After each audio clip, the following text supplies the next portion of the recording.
The morning sun cast a warm glow over the Garden View Resort, where Sarah Miller stood in front of a full-length mirror, admiring her white wedding dress. At 32, she never thought she'd get a second chance at love, especially after her first marriage ended in divorce when her daughter Emma was just 2 years old. The bridal suite buzzed with activity as the makeup artist added finishing touches to Sarah's face, while her best friend Lisa adjusted the veil. In the corner of the room, 8-year-old Emma twirled in her light pink flower girl dress, making the tall skirt float around her like a cloud. "Mommy, do I look pretty?" Emma asked, her blue eyes sparkling with excitement. She had been looking forward to this day ever since James proposed to her mother 6 months ago. Sarah smiled at her daughter through the mirror. "You look beautiful, sweetheart. Just be careful not to wrinkle your dress before the ceremony." The past 2 years had been like a dream for Sarah. Meeting James Thompson at a local coffee shop had changed everything. He was successful, charming, and most importantly, he seemed to adore Emma. As a real estate agent, he had a flexible schedule that allowed him to attend Emma's school events and even helped her with homework sometimes. A knock on the door interrupted Sarah's thoughts. Her mother, Barbara, peeked in, her eyes immediately welling up with tears. "Oh, honey, you look absolutely stunning." She walked over to hug her daughter carefully, trying not to disturb the perfectly arranged dress. The bridal suite overlooked the garden where workers were putting final touches on the decoration. White chairs were lined up in neat rows, with pink and white roses adorning the aisle. The arch at the altar was covered in fresh flowers, and soft music played through strategically placed speakers. Sarah's heart fluttered as she thought about the 150 guests who would soon fill those chairs. Many had traveled from different states to attend the wedding. James's family had come all the way from Boston, including his parents, 3 siblings, and various aunts and uncles. "It's almost time," Lisa announced, checking her watch. "The guests are starting to arrive." Emma bounced over to the window, pressing her face against the glass. "I can see Uncle Mike parking his car, and there's James's sister with her husband." Sarah took a deep breath, trying to calm her nerves. Everything was perfect: the weather, the venue, her dress, and even Emma's excitement about gaining a new father. James had promised to always treat Emma as his own daughter, and so far, he had kept that promise. The wedding planner, Mrs. Rodriguez, entered the room with a clipboard in hand. 30 minutes until showtime, everyone. "Emma, sweetie, remember what we practiced at the rehearsal. You'll walk slowly down the aisle, dropping rose petals as you go." Emma nodded seriously, clutching her white basket filled with pink rose petals. "I know, Mrs. Rodriguez. I practiced in my room all week." The atmosphere in the room grew more excited as the minutes ticked by. Sarah's bridesmaids arrived in their matching dusty rose dresses, carrying bouquets of white roses and baby's breath. They fussed over Sarah's train and helped Emma practice her flower girl walk one last time. Through the window, Sarah could see James arriving with his groomsmen, all dressed in black tuxedos with pink rose boutonnieres. He looked handsome and confident, greeting guests with his characteristic charm. From this distance, she could see him checking his phone frequently, probably nervous about the ceremony, she thought. 5 minutes, everyone. Mrs. Rodriguez called out. "Bridesmaids and flower girl, please line up in the hallway." Barbara helped Sarah with one final check in the mirror. The ivory dress hugged her curves perfectly before flowing out into a modest train. Her dark hair was styled in elegant waves under the veil, and her makeup enhanced her natural beauty without being too heavy. "Ready, sweetheart?" Barbara asked, squeezing her daughter's hand. Sarah nodded, her heart racing with anticipation. Everything she had dreamed of was about to become reality. She had found a man who not only loved her but was willing to be a father to Emma. Their small family would finally be complete. As they left the bridal suite, Sarah watched Emma skipping ahead with her basket of petals, completely unaware that this perfect day would soon turn into something none of them could have ever imagined. The ceremony was scheduled to begin at 2:00 p.m. sharp. As guests settled into their seats, the string quartet began playing soft classical music. The garden venue looked magical, with sunlight filtering through the trees and a gentle breeze carrying the sweet scent of roses. James stood at the altar, fidgeting with his bow tie.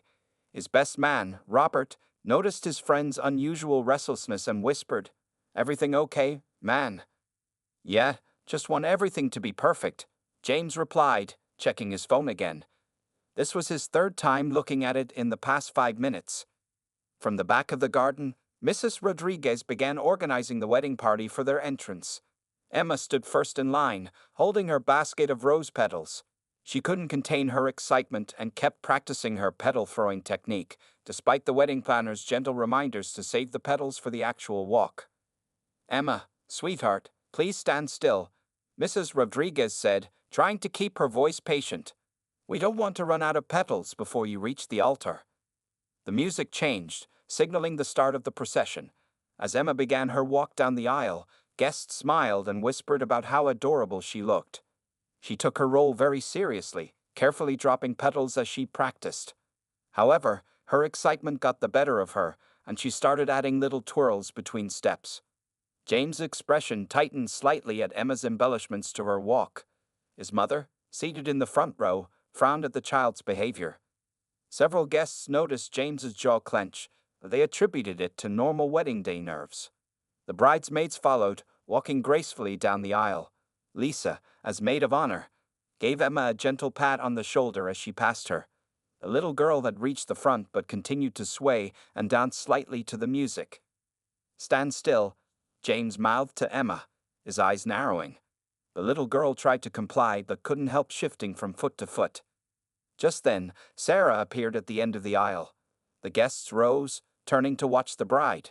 She looked radiant, her smile bright as she held onto her father's arm. However, her joy faltered slightly when she noticed James's tense expression. As Sarah made her way down the aisle, Emma's excitement bubbled over again. She started making small bouncing movements, her shoes clicking against the wooden platform. The sound seemed to echo in James's ears, and his face grew increasingly red. Robert noticed James's growing agitation and tried to distract him by whispering, "Sarah looks beautiful, doesn't she?" But James's attention remained fixed on Emma, who was now humming softly along with the music. His phone buzzed in his pocket, and he discreetly tried to check it while the officiant began speaking. This movement caught Emma's attention, and she turned to watch him curiously. "Today we gather to celebrate the union of James Thompson and Sarah Miller," the officiant began. The words were barely out of his mouth when Emma accidentally knocked her flower basket against one of the large decorative vases filled with water and flowers. The vase wobbled precariously. Emma tried to steady it, but her movement only made things worse. Water sloshed over the side, creating a small puddle on the platform. A few guests gasped softly. James's phone buzzed again. His face had turned an even darker shade of red, and sweat beaded on his forehead despite the mild temperature. Sarah noticed his strange behavior and felt a growing sense of unease. Emma, now anxious about the water spill, started shifting more noticeably. Her patent leather shoes squeaked on the wet wood. The officiant paused, waiting for the minor disruption to settle. "Sorry," Emma whispered, loud enough for the first few rows to hear. Time seemed to slow down as Emma, trying to regain her balance, stumbled backward into another decorative vase.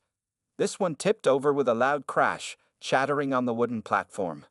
The sound echoed through the garden, causing several guests to jump in their seats. In that split second, something in James snapped. His face contorted with rage, and before anyone could react, he spun around and struck Emma across the face with an open palm. The sound of the slap cut through the air like a whip. A collective gasp rose from the guests. Emma's small body stumbled backward from the force of the blow, her blue eyes wide with shock and pain. Her hand slowly rose to her reddening cheek as tears welled up in her eyes. "Can't you behave for one damn minute?" James shouted, his voice unrecognizable with anger. His phone buzzed again in his pocket, and he appeared even more agitated. Sarah stood frozen for a moment, her bouquet slipping from her fingers and falling to the ground. The white roses scattered across the platform, mixing with the spilled water and broken glass. The string quartet abruptly stopped playing, leaving an eerie silence broken only by Emma's soft whimpers. Mrs. Rodriguez was the first to move, rushing forward to reach Emma, but Sarah suddenly snapped out of her shock. She lunged forward, her white dress billowing around her as she pushed past James to reach her daughter. "Don't you dare touch my child!" Sarah's voice rang out, fierce and protective as she gathered Emma in her arms. The little girl buried her face in her mother's wedding dress, her small body shaking with sobs. James seemed to realize what he had done. His face drained of color, and he took a step toward them. "Sarah, I'm sorry. I didn't mean to. Stay away from us. Sarah's command was sharp and clear.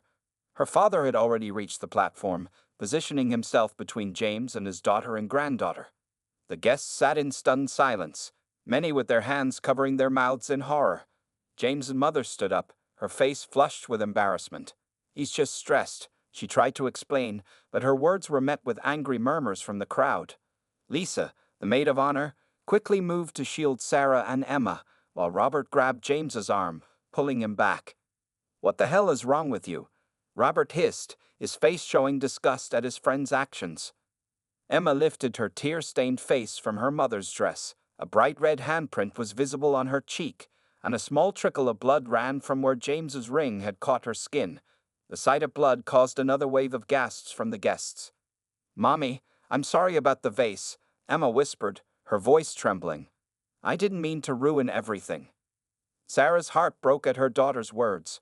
She kissed Emma's forehead, her own tears now falling freely. "You didn't ruin anything, baby. You did nothing wrong. Nothing." James's phone buzzed yet again, and in his agitated state, he pulled it out. Several people nearby could see the screen light up with a message that read, "Where are you? I'm waiting." The name at the top of the message was Melissa. One of the bridesmaids saw the message and gasped, "He's been texting another woman during the ceremony." This revelation sent another shockwave through the crowd. Sarah's brother Mike had now reached the platform and was rolling up his sleeves, his face dark with anger. "You hit my niece, and you're texting another woman at your own wedding." The situation was rapidly spiraling out of control. Mrs. Rodriguez was trying to maintain order while simultaneously calling security. Guests were standing up, some moving toward the exits, others approaching the platform with various expressions of concern and anger. Through it all, Sarah remained focused solely on her daughter. She looked down at Emma's frightened face and made a decision that would change their lives forever. With a clear, steady voice that carried across the garden, she announced, "The wedding is off. I will never let anyone hurt my child." As the chaos continued to unfold around them, Sarah held Emma tightly, knowing that while this day had turned into a nightmare, her choice to protect her daughter was the only one that mattered. The perfect wedding had become a disaster, but it had revealed a truth that would save them from what could have been years of hidden abuse. The garden erupted into chaos. Sarah's brother Mike lunged at James, only to be held back by two groomsmen. "You piece of garbage," he shouted, struggling against their grip. "How dare you hit my niece?" Sarah's father, a usually calm man, stepped closer to James. "I suggest you leave now," he said, his voice low and dangerous. "Before I forget I'm a gentleman." James stood his ground, still trying to salvage the situation. "Everyone's overreacting. She was disrupting the whole ceremony.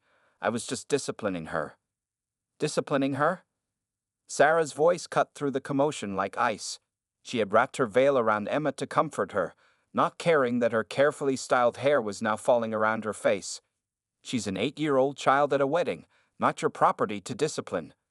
Barbara, Sarah's mother, had made her way to the platform and was examining Emma's cheek.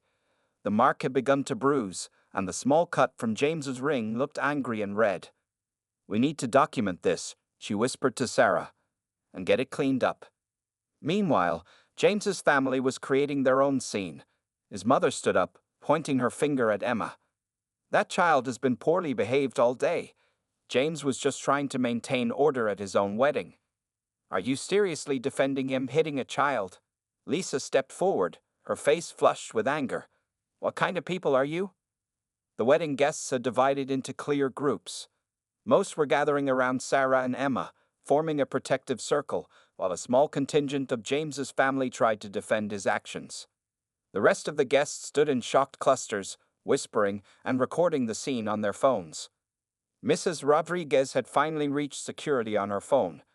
"Yes, we need assistance immediately," she was saying. "The groom has assaulted the flower girl, the bride's daughter." James's phone buzzed again. This time, Sarah caught a glimpse of another message from Melissa. "The hotel room won't wait forever." The pieces suddenly fell into place, his agitation, the constant phone checking, his unusual anger. "You were planning to meet someone else today, weren't you?" Sarah's question silenced the crowd. "On our wedding day?" James's face turned pale. He opened his mouth to respond, but no words came out. His silence was confirmation enough. Emma, still trembling in her mother's arms, looked up at Sarah. "Can we go home, Mommy, please?" Those simple words from her daughter cleared Sarah's mind completely. Nothing else mattered, not the expensive venue, not the guests, not the months of planning, and certainly not James or his excuses. "Yes, baby, we're leaving right now." Sarah turned to her parents. "Mom, Dad, can you help me get Emma out of here?" Barbara quickly gathered Emma into her arms while Sarah's father positioned himself between them and James. Lisa started organizing the bridesmaids to collect Sarah and Emma's belongings from the bridal suite. As they began to move away, James made one last attempt to approach them. "Sarah, please, we can talk about this. I lost my temper, but I love you both." "Love?" Sarah turned back to face him, her voice steady despite the tears in her eyes. "Love doesn't leave bruises on children. Love doesn't include secret messages to another woman on your wedding day. You don't love us. You just love the idea of controlling us." Security finally arrived, two uniformed men quickly assessing the situation. Mrs. Rodriguez pointed them toward James, who was still trying to follow Sarah. "Sir, you need to step back," one of the security guards said firmly, placing himself between James and the departing bride. As Sarah and her family made their way down the aisle, many guests stood up, some applauding her decision, others reaching out to touch her arm in support. The string quartet, who had remained silent since the incident, began to play again, not the wedding march, but a gentle, soothing melody that seemed to strengthen Sarah's steps. Just before they reached the garden exit, Emma whispered something that made Sarah's heart both break and swell with pride. "You're the bravest mommy in the world." Sarah hugged her daughter closer, knowing that while this day hadn't turned out as planned, it had shown her something far more important than a perfect wedding. It had shown her the perfect clarity of a mother's love and the strength to protect what truly mattered. The aftermath of James's violent outburst unfolded in waves of chaos throughout the Garden View Resort. In the parking lot, Sarah's family had formed a protective circle around her and Emma as they made their way to Barbara's car. The little girl was still wrapped in her mother's veil, her flower girl dress wrinkled and tear-stained. Inside the venue, the situation had devolved into a heated confrontation. James's family was now in a full-blown argument with several of Sarah's relatives. His mother, red-faced and defensive, continued to justify her son's actions. "This wouldn't have happened if that child had proper discipline at home," she shouted, pointing an accusing finger at Sarah's retreating figure. Mike, Sarah's brother, had finally broken free from the groomsman's grip. "Proper discipline. Your son was texting his girlfriend during his own wedding ceremony. What kind of discipline did you teach him?" The revelation about Melissa spread through the crowd like wildfire.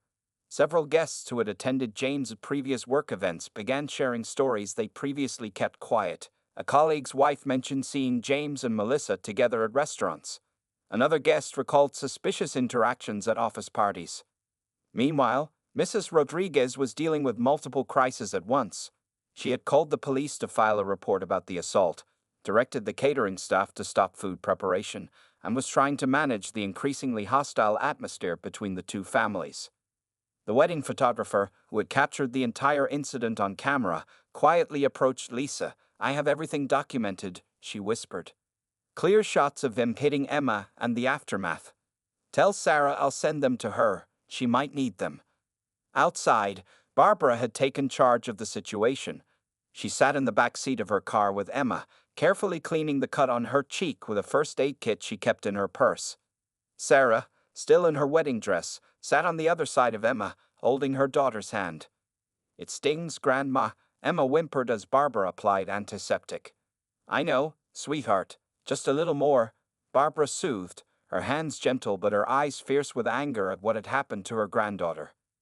Sarah's father paced outside the car, talking on his phone with their family lawyer. "Yes, we need an emergency restraining order. No, we can't wait until Monday. He struck her hard enough to draw blood." The sound of raised voices drew closer as James pushed past the security guards and burst into the parking lot. His tie was askew, and his face was flushed with a mixture of anger and panic. "Sarah, you can't just leave like this," he shouted. "What about all the money we spent? What about our house? What about my daughter?" Sarah's voice carried across the parking lot as she stepped out of the car, her wedding dress catching the afternoon sun. What about the trust you shattered? What about the fact that you were planning to meet another woman today? Several guests had followed the commotion outside and now stood watching the confrontation. James's phone buzzed yet again, and in his agitation, he pulled it out. The movement was so automatic, so telling of his priorities, that Sarah actually laughed, a short, bitter sound. "Check your message, James," she said coldly. "Melissa's waiting, and she can have you." The distant sound of police sirens cut through the tension.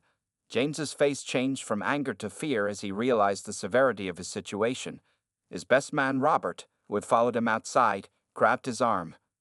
"You need to leave now," Robert urged, looking disgusted. "You've done enough damage." Inside the car, Emma had curled up against her mother's side, her small body exhausted from crying. She looked up at Sarah with swollen eyes. "Are we still going to live in the new house with him?" Sarah stroked her daughter's hair, her decision crystallizing with perfect clarity. "No, baby. We're going to stay with Grandma and Grandpa for a while. Then we'll find our own special place, just you and me." As the police cars pulled into the parking lot, Sarah held her daughter close, knowing that while this day had started as her wedding day, it had become something far more important. The day she chose her daughter's safety and happiness over everything else. The day she showed Emma that love means protection, not pain. The day they both learned that sometimes the bravest thing you can do is walk away. The news spread through their small town of Millbrook like a wildfire. By Sunday morning, less than 24 hours after the incident, nearly everyone had heard about what happened at the Garden View Resort. The local coffee shop buzzed with conversations about the wedding that wasn't, and phones lit up with messages and social media updates. Sarah and Emma spent the night at Barbara and John's house, where Emma slept fitfully, occasionally waking up crying.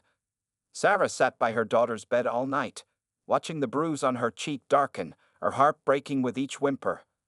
Early Sunday morning, Sarah's phone began ringing nonstop. Local news outlets had picked up the story, especially after several wedding guests had posted videos of the incident online. Some clips showed James striking Emma, while others captured his mother's shocking defense of his actions. "Turn it off," Barbara advised, taking Sarah's phone and setting it aside. "The police have his statement, we have the photos, and right now, Emma needs you more than anyone else needs information." The support from the community was overwhelming. By noon, their front porch was filled with flowers, cards, and small gifts for Emma. Sarah's former clients from her teaching job at Millbrook Elementary sent messages of support. Parents of Emma's classmates organized a meal train, ensuring they wouldn't have to worry about cooking for the next few weeks. The local domestic violence organization, Safe Haven, reached out through Lisa. Their director, Maria Santos, wanted to offer free counseling services for both Sarah and Emma. "We've seen this pattern before," Maria explained during their phone call. "The isolation, the control, the explosion of violence. You're not alone." Meanwhile, James's carefully constructed image was crumbling. His real estate office placed him on immediate administrative leave. His country club membership was suspended. Former clients began calling his office, requesting different agents. His professional reputation, built over a decade, was dissolving in a matter of days.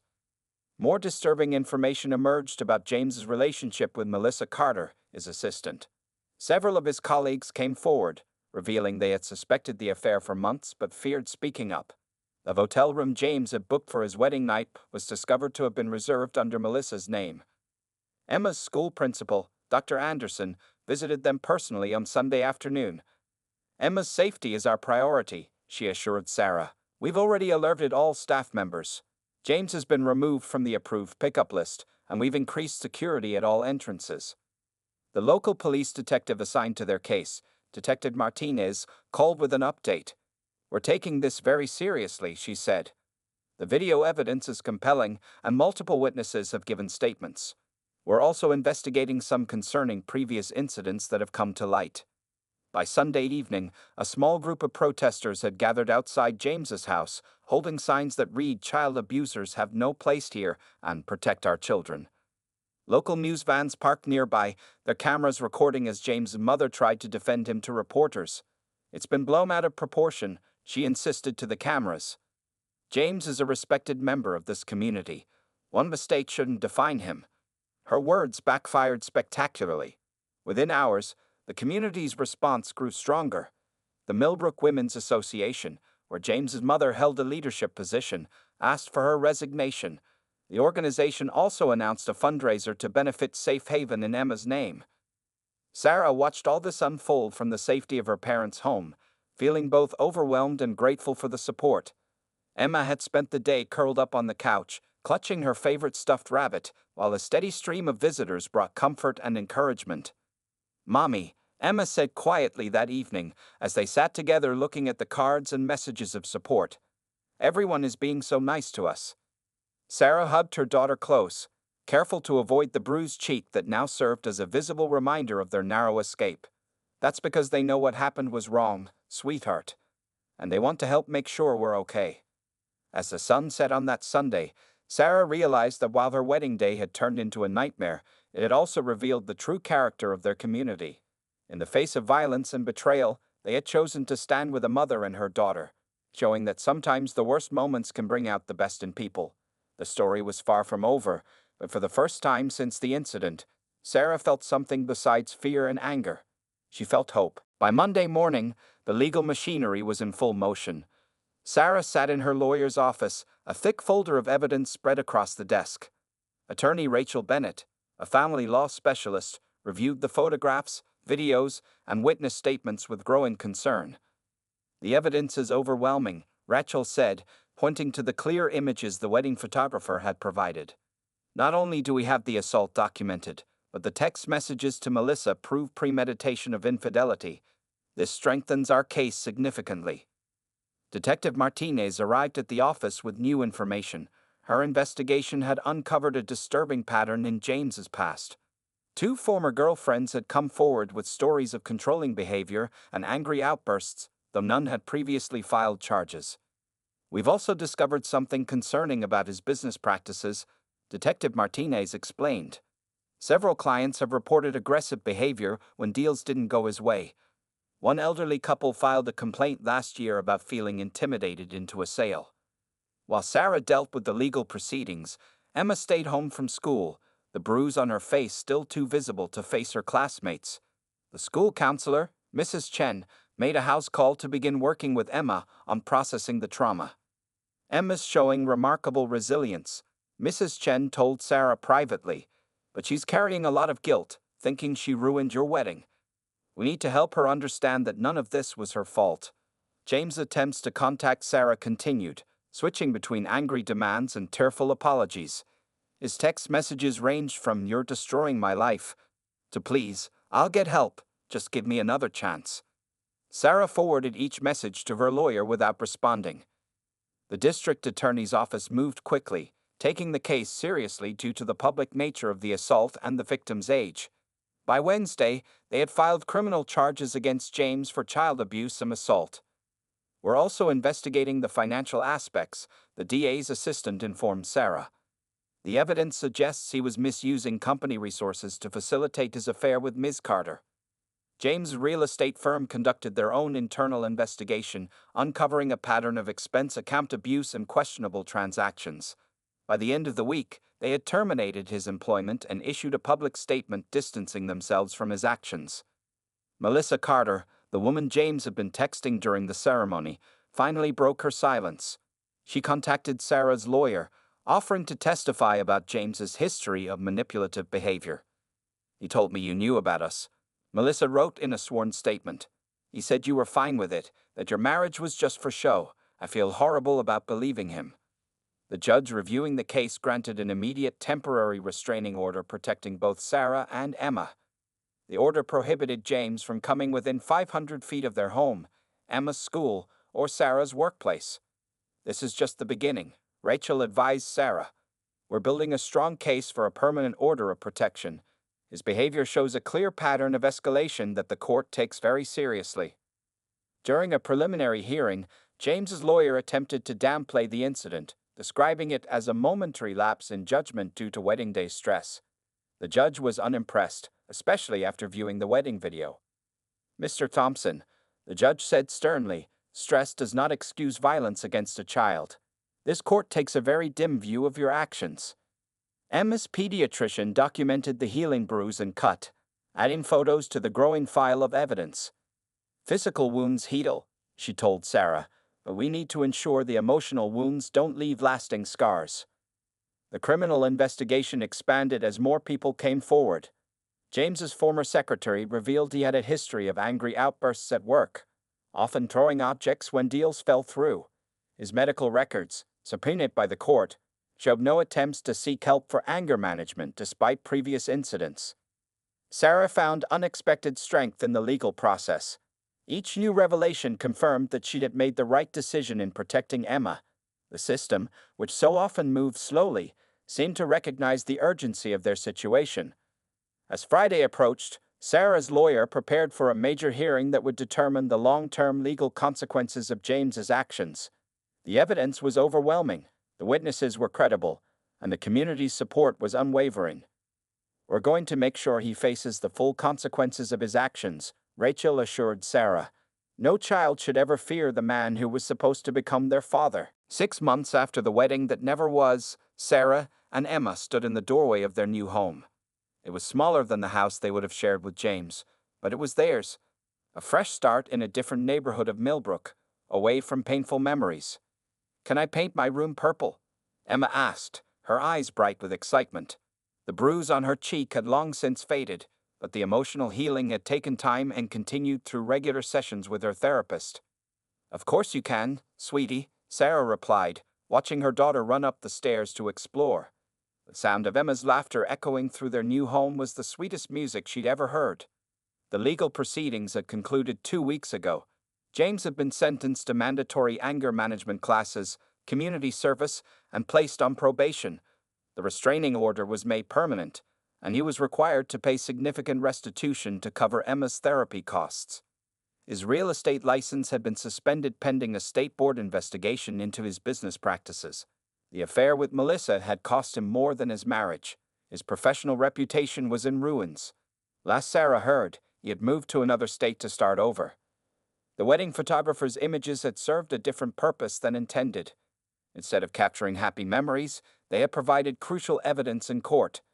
She had refused payment for her services and instead donated the money to Safe Haven, the domestic violence organization that had supported Sarah and Emma. Sarah's classroom at Millbrook Elementary looked different now. Besides the usual educational posters, she had added resources about child safety and emotional well-being. Her experience had transformed her teaching, making her more attuned to signs of distress in her students. Emma's recovery had been remarkable. Though she still had occasional nightmares, her therapy sessions had helped her understand that she wasn't responsible for what happened. Her school friends had welcomed her back with handmade cards and endless support. The healing process isn't linear, Emma's therapist had explained during their last session, but Emma's shown incredible resilience. You both have. The community's support hadn't wavered. Sarah's friends had helped them move into the new house, and neighbors they hadn't even met yet had left welcome baskets on their porch. The incident had sparked important conversations about domestic violence and child protection throughout Millbrook. Sarah's parents had been their rock throughout everything. Barbara and John helped with the down payment on the new house, ensuring their daughter and granddaughter could have a fresh start. They never said, "I told you so," about their initial reservations about James. The wedding gifts had all been returned, except for one special item. Lisa had kept the guest book, where dozens of attendees had later added messages of support and love for Sarah and Emma. It became a testament to the community's unity in the face of violence. That evening, as Sarah tucked Emma into her bed in their new home, she noticed something different about her daughter. The fear that had lingered in her eyes for months was finally gone, replaced by the innocent sparkle that every 8-year-old should have. "Mommy," Emma said as Sarah kissed her goodnight, "are you sad that you're not married?" Sarah sat on the edge of the bed, choosing her words carefully. "No, sweetheart. I'm happy because we're safe, and we have each other. That's what matters most." "Me too," Emma replied, hugging her stuffed rabbit. "And maybe someday we'll find someone nice who really loves us both." Sarah smiled, touched by her daughter's optimism. "Maybe we will, but for now, we're perfect just as we are." As Sarah walked downstairs, she passed the living room wall where she had hung a new piece of art. It was a simple quote that read, "Sometimes the bravest thing is knowing when to begin again." The failed wedding had taught her valuable lessons about love, courage, and the true meaning of family. What had seemed like the worst day of her life had actually been a turning point, the moment she chose her daughter's safety over societal expectations and false promises. From the kitchen window, Sarah could see their small backyard where Emma had already started planning a garden. New flowers would bloom there in spring, just as she and Emma were blooming into their new life. The night settled peacefully around their new home. Tomorrow would bring new challenges and opportunities, but for now, Sarah was content knowing that she and Emma were exactly where they needed to be, safe, loved, and looking forward to their future together.